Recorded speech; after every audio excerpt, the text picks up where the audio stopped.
What's up, Ghosts and Ghouls? It's the one, the only JT Ripper, and I'm back here with Tide of Thunder. And today we're back with the reviews, taking a break from the countdown with Pet Sematary Bloodlines that has dropped on Paramount Plus. Yes, the brand new Pet Sematary Bloodlines, like you said, on Paramount Plus, just dropped Friday, October 6th. Yep. And here it is. We had a chance. We took a breather, had a little fun weekend, and we watched it to gather our thoughts together. Take a couple days, let it digest, and plus we had some other things to watch and digest as well, and die.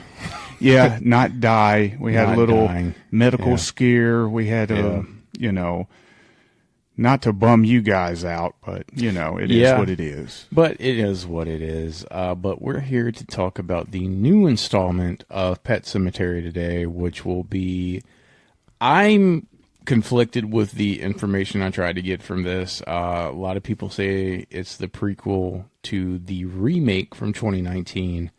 You're convinced that it's the prequel to the original Pet Sematary. At this point, I don't know. I'm just kind of judging it as a prequel that could maybe try to fit both. Yeah, I mean, honestly, it doesn't matter, in my opinion, which one. I mean, if you want to look at it, because we absolutely love the original Pet Sematary, and we're okay with the remake. I like the remake. Like you like it, and I'm Yeah. okay with it. Yeah. So if it's a prequel to either one of them, I'm fine. I lean more towards the original because... I mean, of course, I lean towards the original, too. Well, I mean, as a sequel. Oh, yeah. As a sequel to the remake. I lean a little bit towards... I don't know, the lead guy who plays Judd, or Judson, as they call him in this film. Yeah. He seems more like Fred Gwynn to me than the guy from the remake. So, like, I can hear it in his voice. Like, I can hear when he gets old, like in his 60s and 70s, he talks like Fred Gwynn. Yeah. No, I totally got that vibe, too. But the look and the feel of this movie gives the vibes of the 2019 one. Yeah, I'll agree with that. But you have, like, the mask. I mean, it's almost shot just like the remake. Yeah, I'll agree with that. But then again... No movie from 20 years ago looks, well, more than that, 30 years ago. Yeah, true. Like, I don't know, man, you watch those 90s and those 80s movies, and it's something about them, and no matter if we're watching a sequel, prequel, or something related to them, it's still not going to feel or look exactly like that, because... It's kind of, sort of. Pearl fucking did a great job of making you feel like you were watching Texas Chainsaw. Yeah, but I think that was totally by accident. I mean, because it's nothing to do with Chainsaw, but I get what you're saying. Yeah. When I watched it, I mean, the feel of it made me.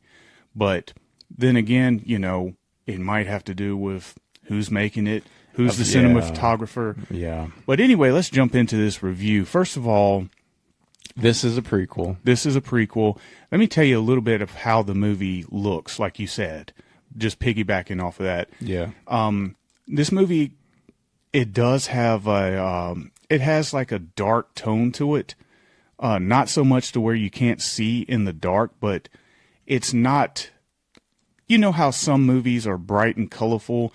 This movie, like even during the day, it was kind of shot a little darkish to give the overall tone of what the movie's going to be. Yeah.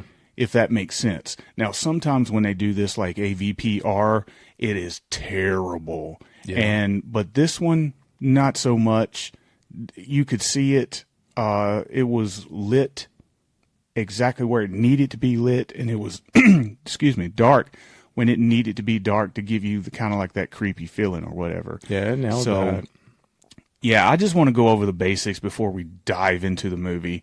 Because we usually do it the opposite way. We usually talk about the movie and then, all this. But go into the basics. Yeah, the performances in this movie, I liked. Fantastic. I thought the guy that played Judson, and you know us guys, we never really do research of who plays these people unless we really know them. And even if we see the name, we're two dumbasses. We can't pronounce them anyway, but I don't know what this guy might have been from something else. Well, I looked it up a couple weeks ago, and a lot of people in this movie don't have many credits to their name. Some of them, this was like maybe their third or fourth movie altogether. So in my opinion, that's even more impressive because of, how the performances came out, in my opinion. Well, that means that probably the most experienced person was what's her name to play the male lady? Yeah, Pam Grier plays in it. Yeah. Pam Grier is a legendary black exploitation actress from the 70s. Beautiful. Yeah, oh gosh, she was one of the most beautiful actresses of all time, and she still don't look bad. She's played in some pretty big horror films over the years. There's a great little sci-fi movie, Class of '99. If you've never watched that, go ahead and watch that. That's pretty cool. Yeah. But she was also in The Faculty. She was the principal in The Faculty. Yeah. And, worked with Tarantino a whole lot. And, great actress just all around. Yeah, she's one of those actresses where us genre nerds, we know and love her very, very well. Not so much the mainstream because, it's mainstream. If you got a chance to meet her, what autograph would you get? Would you get Foxy Brown, or would you go horror related? Actually, because I'm a horror person, I'd probably just go with Faculty. Yeah, I would want to go with Faculty too. But, I'm a big fan of Coffee. So yeah, Coffee's fucking Coffee is kind of like the Shaft of female black exploitation films. I saw Coffee before I saw Foxy Brown. I did too. Yeah, I did too. And then Tarantino in the 90s made God, what was it? Was Samuel L. Jackson? Yeah, Jackie Brown. Jackie Brown. Yeah. And she was in that as well. Yeah. So you people might be a little bit more familiar if you grew up on 90s movies and early 2000s with Jackie Brown. Which is crazy to think that, that's like what, 70s was Foxy, right? Yeah. So 70s, 80s, 90s, and we're still in 2023 and she's still killing it? Yeah, she did a wonderful job. She was the male lady in this movie. Mm-hmm. And she played a pretty big part because she was a part of the inner circle of the secret community of this little town that was trying to keep the hush hush, the secret buried. No pun intended. Yeah. But let's get into the movie. You want to start? Or you want me to continue? You're doing a good job. I like where you're going. We pick up with the movie. By the way, David Duchovny plays in this, and we're big X-Files fans as well. Huge X-Files fans. But, there's a guy named Timmy who, this takes place in 1969, by the way. So, he's sent off to war. I assume the Vietnam War, because that was the war that was going on at the time. Right. He kind of comes back, and he's not the same. The movie opens up with basically a body being dragged on the ground. We all know it doesn't need to be explained. Somebody's about to bury a body in Pet Sematary or beyond Pet Sematary. Right. It turns out to be Timmy. Timmy.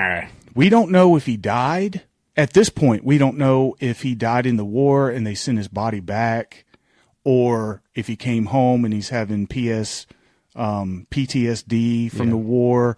Or we don't know. We just know he's something dead. Something is wrong. Yeah. So we pick up with Judd and his soon-to-be wife. They're about to join the Peace Corps, which is totally opposite of, going off to war. Back in those days, I thought that was a good job of kind of familiarizing modern-day audiences that there was a struggle back in the day, like there is with every single war. You have some people that, or, in this case, in the 60s, it was peace, love, and happiness. And the Peace Corps was a big thing that young people wanted to do. And if you don't know what that is, that's basically when you go to other countries and you talk to them about love and anything but war. Yeah, you know what a lot of people in 2023 say that they're doing, but are not accomplishing because they're not really doing that. They're doing the polar opposite. But we're not here to talk about that.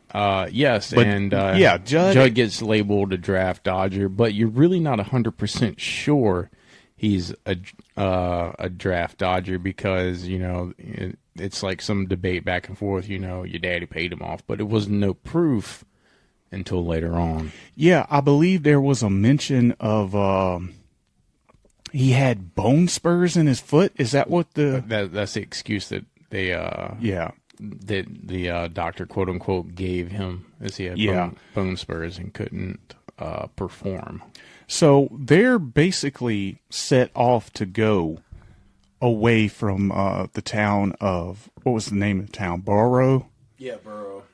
Borough, Maine, which every Stephen King story basically takes place in Maine, Massachusetts type of area. And you know what? Borough actually sounds familiar. It might be the town that Salem's Lot was as well. I don't know. No, Salem's Lot was Salem's Lot. Never mind. It just seems like it. Anyway, I'm sure he's used that town before, though. Probably. Anyway, you know, they're off, and they get halted because this big giant goddamn bird kind of crashes through their windshield, and then they get out to check on it, and they found Timmy's dog, and something's not right with Timmy's dog. It definitely, you can tell that it has been buried in the pet cemetery. So they, you know, they do the right thing, and they make sure that the dog gets home, and when they get on the farm, that's when we meet Timmy, but he's kind of behind a screen door, and right off the bat, you can tell something's wrong with him. He's not interacting, and it's not like, oh, I'm catching something. It's right off the bat, something's wrong with him. Long story short, the dog ends up attacking the girl. Judd's wife, soon-to-be wife.